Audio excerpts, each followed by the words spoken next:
एक बार की बात, वो राहुल सांकृत्यायन का एक ग्रंथ था, उसमें उन्होंने वेद और मनुवाद के ऊपर बहुत सारी आपत्तियां उपस्थित की थीं। उस ग्रंथ की चर्चा हो रही थी, हमारे गुरुदेव भगवान बैठे थे, तो गुरुजी महाराज हंसने लगे। उन्होंने कहा, जैसा चश्मा लगाकर राहुल सांकृत्यायन ने देखा वैसा उनको दिखा। बोले कैसे? बोले जैसे कलकत्ता में किसी 3 व्यक्ति को आप भेजो, एक बहुत बड़ा व्यापारी हो और एक बहुत बड़ा इंजीनियर हो और एक भंगी हो, मल साफ करने वाला।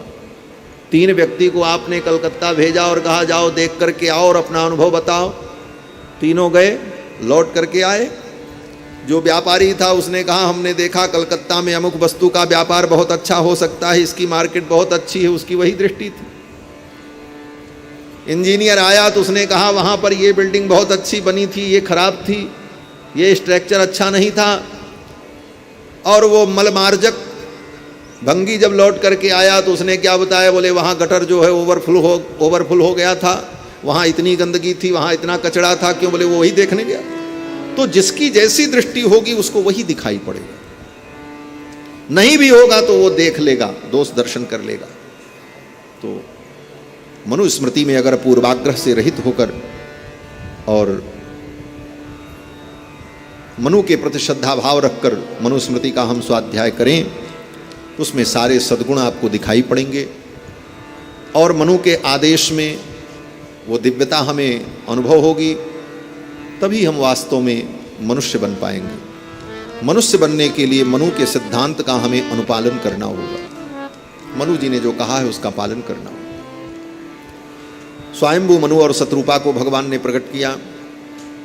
ब्रह्मा जी ने स्वयंभू मनु और शतरूपा से सृष्टि प्रारंभ होती है। ब्रह्मा जी ने कहा जाकर के पृथ्वी पर सृष्टि का विस्तार करो। स्वयंभू मनु और शतरूपा जी ने देखा पृथ्वी पर सृष्टि का विस्तार कैसे करें, वहाँ तो पृथ्वी है ही नहीं है, पृथ्वी जल में डूबी थी। उसी समय ब्रह्मा जी की नासिका से एक वराह तोक का प्रादुर्भाव होता है और वो वराह तोक देखते देखते विशाल रूप धारण कर लेता है। कितना विशाल? बोले जिसके खुर के अंदर सुमेरु पर्वत भी प्रविष्ट हो जाए तो एक कण के समान प्रतीत हो। नमस्तस्मै वराहाय लीलयोद्धरते महीम खुर मध्यगतो यस्य मेरुः कणकणायते। जिसके खुर के मध्य में सुमेरु पर्वत भी कण के समान प्रतीत हो, मेरुः कणकणायते। इतना विशाल रूप वराह भगवान का प्रकट हुआ। वराह भगवान चल पड़े और भगवान ने आकर के पृथ्वी को अपने दाढ़ों पर उठाया, दांतों पर लेकर के चल पड़े। उसी समय हिरण्याक्ष दैत्य आया युद्ध करने के लिए। भगवान से कहा, रे चोर के समान मेरी पृथ्वी लेकर के कहाँ जा रहे हो?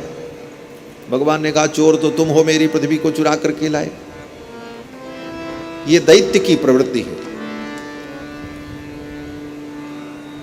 और जितने दैत्य हुए, ये हिरण्यकश्यपु तो तीनों जन्म में यही काम करता है। भगवान की प्रिया को अपनी भोग्या बनाना चाहता है। ये भूदेवी पृथ्वी कौन है? ये भगवान की प्रिया हैं। भूदेवी भगवान की पत्नी है। श्री देवी और भूदेवी भगवान की 2 पत्नियां हैं। इसी को वेदों में कहा, स्त्रीश्चते लक्ष्मीश्च पत्न्यौ। लोग जबरदस्ती अर्थ कर लेते हैं, श्री का अर्थ अलग है, लक्ष्मी का अर्थ अलग है। लेकिन श्री देवी भूदेवी ये 2 भगवान की पट्ट महिषी हैं। श्री रामावतार में भी जब भगवान निज धाम जाने लगे अपने परिकरों को लेकर, उस समय भगवान चतुर्भुज रूप में प्रकट हो गए। उत्तरकांड में वर्णन है। भगवान चतुर्भुज रूप में प्रकट हो गए और उनके अगल बगल दोनों पत्नियां श्री देवी भूदेवी प्रकट हो गईं। चारों वेद मूर्तिमान होकर के भगवान की स्तुति करने लगे। भगवान के जो पंचायुध हैं वो सब दिव्य मूर्तिमान होकर के प्रकट हो गए और इस प्रकार भगवान अपने परिकरों के सहित निज धाम गमन करते। कुछ लोग तो ऐसी कपोल कल्पित बातें करते हैं जो पूरे उत्तरकांड को ही प्रक्षिप्त बता देते हैं। बोले वाल्मीकि रामायण का पूरा उत्तरकांड ही प्रक्षिप्त है। मैं तो कहता हूँ ऐसे व्यक्तियों की बुद्धि में धूल ही प्रक्षिप्त हो गई, उनकी बुद्धि में धूल पड़ गई है, वो प्रक्षिप्त नहीं है, उनकी बुद्धि में धूल का प्रक्षेप हो गया है और अपनी बुद्धि के उस धूल प्रक्षेप को न दूर करके वो शास्त्र में ही प्रक्षिप्त अंश को देख रहे हैं। ये उनकी बुद्धि का दोष है। उत्तरकांड तो वाल्मीकि रामायण का एक भाग है। स्वयं महर्षि वाल्मीकि कहते हैं षट्कांडानि तथोत्तरम, 6 कांड और उत्तरकांड को मिला करके ही वाल्मीकि रामायण। बड़े बड़े विद्वानों ने, नागेश भट्ट ने और गोविंदराज स्वामी जी ने, इन महापुरुषों ने उत्तरकांड पर टीकाएं लिखी। सबको झुठला करके जबरदस्ती उत्तरकांड को प्रक्षिप्त कहने वाले लोग शास्त्र के साथ खींचातानी करते। संतों ने कहा है खींच खांच मीज माज शास्त्र को न गीजिए।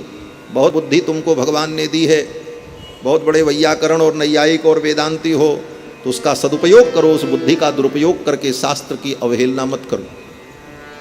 खींच खांच मीज माज शास्त्र को न गीजिए, जामे रस बनो रहे सोई अर्थ कीजिए। जिसमें शास्त्र का रस बना रहे वो अर्थ करना चाहिए।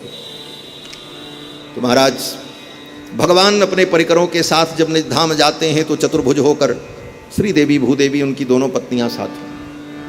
श्रीश्चते लक्ष्मीश्च पत्न्यौ, तो ये भूदेवी भगवान की पत्नी और भूदेवी को हिरण्याक्ष अपनी पत्नी, अपनी भोग्या बनाना चाहता। भगवान वराह जब भूदेवी को लेकर के चलते हैं तो हिरण्याक्ष कहता है मेरी पृथ्वी को लेकर के तुम कहां जा रहे हो। जो अपनी मां को, वंदनीया को, भगवान की प्रिया को अपनी प्रिया और भोग्या समझे वही राक्षस। यही काम हिरण्यकश्यपु ने किया, वो हिरण्याक्ष ने किया। और फिर भगवान वराह ने हिरण्याक्ष का वध किया। हिरण्याक्ष ने कहा अरे वन सूकर, तुम्हारे जैसे सूकर को, तो तुम्हारे जैसे जंगली जीव को मैं ढूंढता रहता हूं। तो भगवान ने भी रोष में आकर के कहा सत्यम वयम वन गोचरा मृगाः, तुम ठीक कहते हो, मैं जंगली सूअर हूं, लेकिन मैं भी तुम्हारे जैसे ग्राम सिंहों को ढूंढता रहता हूं। ग्राम सिंह माने कुत्ता, कुत्ते को संस्कृत में ग्राम सिंह कहते हैं, क्योंकि गांव का शेर होता है, अपने गांव में खूब भौंकता है, दूसरे गांव में जाए तो पूंछ दबा करके भाग जाता है। तो जिस साहित्यिक भाषा में हिरण्याक्ष ने कहा कि तुम्हारे जैसे जंगली सूकरों को मैं ढूंढता रहता हूं, तो भगवान ने कहा ठीक है, तुम ठीक कह रहे हो, मैं तो जंगली सूअर हूं, लेकिन मैं भी तुम्हारे जैसे ग्राम सिंहों को ढूंढता रहता हूं। आओ। महाराज युद्ध प्रारंभ हो गया। अपने अस्त्र शस्त्र से हिरण्याक्ष ने भगवान के ऊपर प्रहार किया। भगवान ने तो अपने हाथ से ही एक थप्पड़ मारा। अपने करारविंद से भगवान ने एक थप्पड़ जब मारा, उतने में ही हिरण्याक्ष घूर्णित होकर के घूम करके गिर पड़ा। उसकी आंखें बाहर निकल आईं, हिरण्याक्ष की मृत्यु हो गई। और भगवान ने पृथ्वी को ला करके पृथ्वी के अंदर आधार शक्ति की प्रतिष्ठा करके जल के ऊपर स्थापित कर दिया। वही हिरण्यकश्यप, ओ हिरण्याक्ष, ये जो असुर हैं, जो भगवती भूदेवी को भोग्या मानते हैं, यही दोनों भाई हिरण्याक्ष हिरण्यकश्यप जब त्रेता में रावण कुंभकर्ण बने तो रावण ने भी वही काम किया। भगवान की पत्नी सीता को ले गया, बोले ये मेरी है। और फिर यही रावण कुंभकर्ण जब द्वापर युग में शिशुपाल और दंतवक्र बनकर के प्रकट हुए तो शिशुपाल भी रुक्मिणी के साथ विवाह करना चाहता है। वो प्रवृत्ति नहीं छूटी, जन्मांतर से जो थी, यही राक्षस वृत्ति है जो वहां भी थी, वहां भी थी, वहां भी थी। महाराज हिरण्यकश्यपु का भगवान ने वध किया, वो हिरण्याक्ष का वध किया, पृथ्वी को जल पर स्थापित किया, आधार शक्ति की प्रतिष्ठा की, और फिर भगवान अंतर्धान हो गए। इस कल्प में ये जो सृष्टि चल रही है, इस कल्प में सर्वप्रथम भगवान का अवतार वराह रूप में हुआ। इसीलिए इस कल्प का नाम है श्री श्वेत वाराह कल्प। आज भी संकल्प में हम लोग बोलते हैं श्री श्वेत वाराह कल्पे जम्बूदीपे भरतखंडे इत्यादि।